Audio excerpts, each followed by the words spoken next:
Mensajes positivos. Hoy terminamos ya el libro del Génesis y pasamos al libro siguiente, que es el libro del Éxodo. Éxodo, una palabra griega que significa salida. Y nos va a hablar sobre la salida que tuvieron los israelitas de Egipto hacia la libertad. Ahí en Egipto ellos llegaron como invitados del primer ministro. Llegaron como gente privilegiada. Llegaron, ocuparon la región de Gosén y ahí vivían muy bien, muy felices. Pero las circunstancias de la vida. ¿Por qué un hebreo llegó a ser primer ministro de Egipto? Porque Egipto en ese momento, esa parte de Egipto no estaba en manos de los egipcios. Hubo una invasión de unas tribus también semitas, los Hicsos, que se apoderaron de buena parte de Egipto. Es el área donde José vivió. Entonces el jefe, el faraón que estaba al mando, no era egipcio, era Hicso. Por eso no egipcio pudo ser primer ministro, no hubo problema. Después los egipcios lograron recuperar su país. Y entonces estos, que eran aliados de los Hicsos, ¿cómo quedaron? Pues como enemigos. Entonces los hebreos, de ser gente privilegiada, ahora pasaron a ser gente esclavizada. Eso es lo que a veces nos cuesta trabajo entender. Bueno, si los invitaron, ¿por qué ahora los esclavizaron?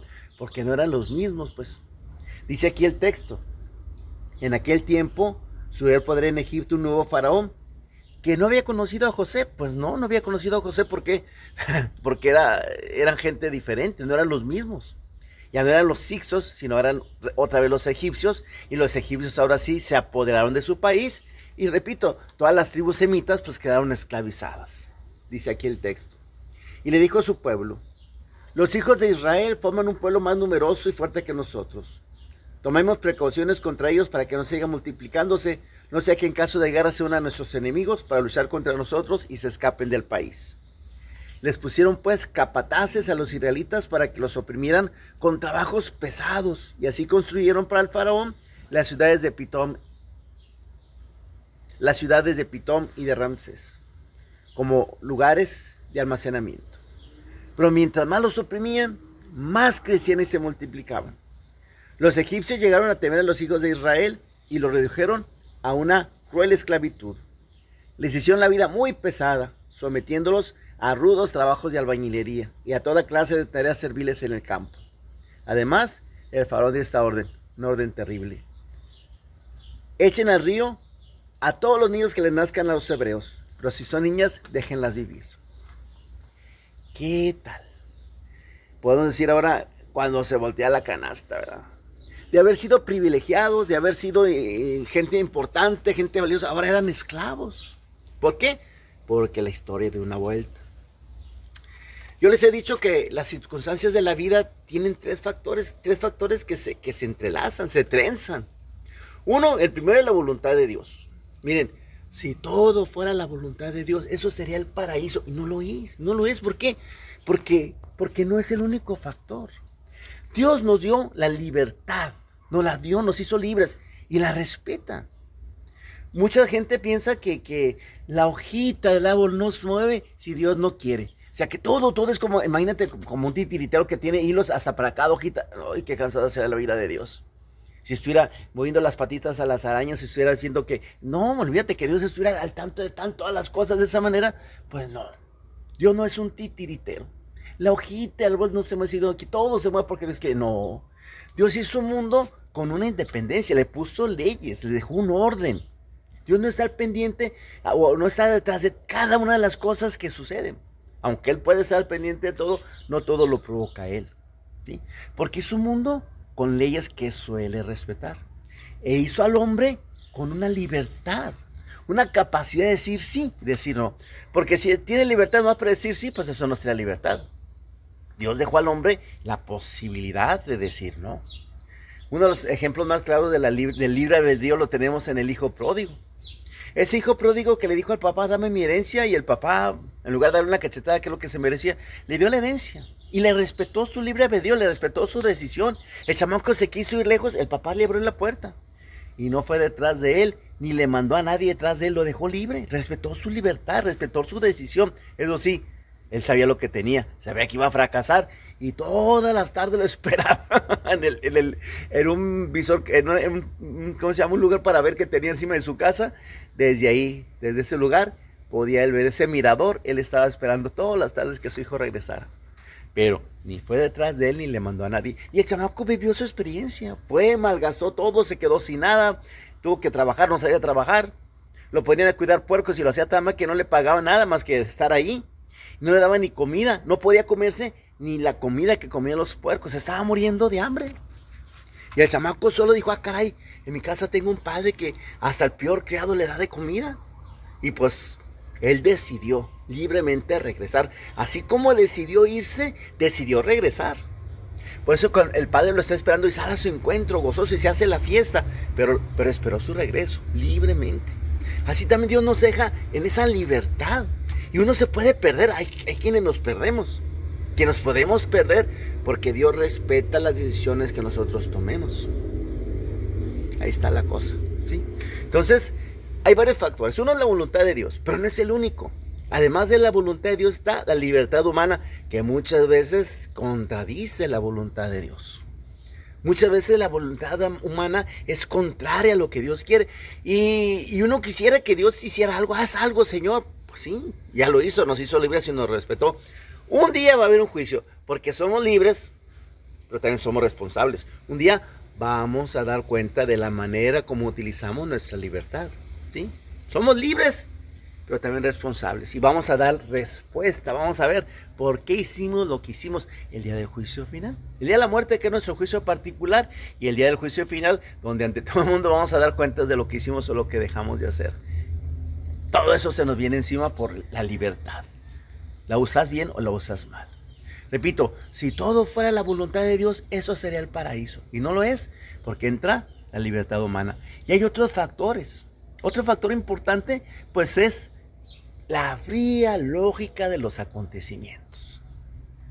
Entran muchos factores en la fría lógica de los acontecimientos. Repito, Dios hizo un mundo ordenado y suele respetar sus leyes. Por ejemplo, la ley de la acción y la reacción. Si yo aquí a la pared le golpeo con cierta fuerza, pues la velocidad que le imprimo pues se me regresa.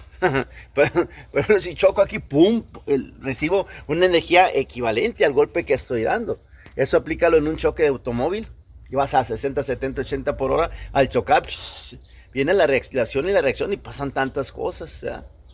Viene la ley de la gravitación universal. Aviéntate desde el techo hasta el suelo vas a dar y es la ley de la gravitación universal. O sea, hay leyes a las que estamos sometidos y que tienen muchas consecuencias para nuestra vida. La misma sociedad crea leyes también. Y hay leyes que se escriben y leyes que son las costumbres, que a veces son más fuertes que las leyes escritas, que manifiestan ciertos aspectos de la vida. Cuando, por ejemplo, fue legal la esclavitud. Fue legal, o sea, la sociedad en un momento aprobó la esclavitud. Fue terrible esa época, tanta gente que sufrió bajo ese yugo. Finalmente después la misma humanidad alcanza a liberarse de eso que ellos mismo hizo. Y la humanidad va haciendo cosas a veces, son leyes que a veces no son tan buenas, ¿eh? Tomarse la esclavitud definitivamente no fue nada bueno. Y hay tantas otras leyes que siguen siendo, que siguen existiendo, que siguen oprimiendo, que se siguen haciendo.